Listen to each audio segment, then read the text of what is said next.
My name is Tomas Romita. I am the founder of Made Clothing, and I'm also a CPA. I got my CPA designation maybe 3-4 years ago, and as soon as I got that, I transitioned into starting my own business.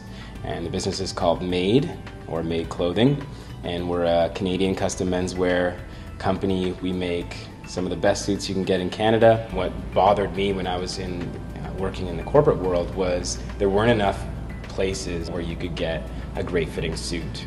What we really do is we teach people what it is that will take their wardrobe to the next level, and we also at the same time provide a service that actually manufactures that. You're allowing people to look really great, and they're pretty thankful for that, so it's always a good thing.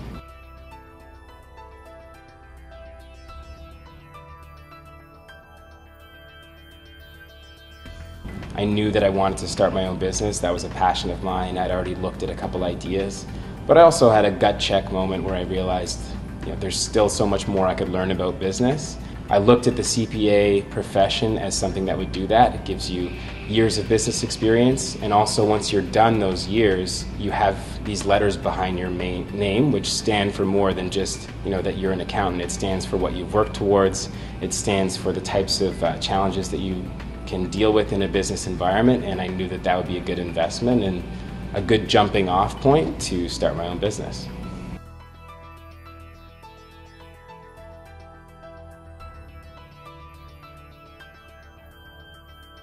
The part I actually enjoyed the most, although it was the most trying, was going back and forth between the exams. So you'd have an exam and then you'd go back to work, and you'd have an exam and you'd go back to work. And I found that I learned very much by doing things.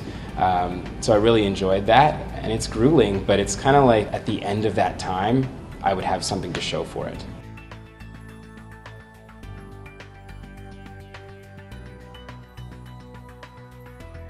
As an entrepreneur, you're basically dealing with uncertainty, and there's no right answer.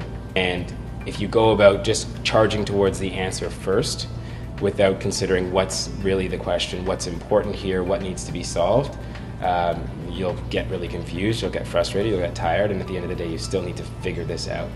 And when you're going through your exams, your job is to not only solve it, but to set up the problem. And when you do something like that, and you do it as a drill, and you write case after case after case, and you establish frameworks for solving a problem, I think that helps. So establishing frameworks is definitely something that I use now, because it allows you to control the uncertainty and focus on what's important. More and more I'm finding my designation on the technical side. Now it really is getting down to numbers, and what's the net present value of a lease, and budgeting. And sometimes you do it on the back of a napkin, but you're still doing it. And better as a CPA. I think you look at things differently. And at the end of the day, this is business, right? We're here to be as successful as possible. I'd love to see Made across the country or in other locations as well around the world.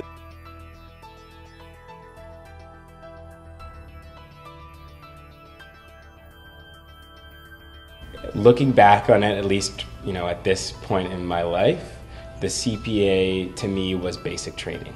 After your education, what are you going to do to kind of transition from academics to pure practice? And I think that blend that a professional designation like the CPA provides, which is partly academic, partly practical, I think is a really good stepping stone.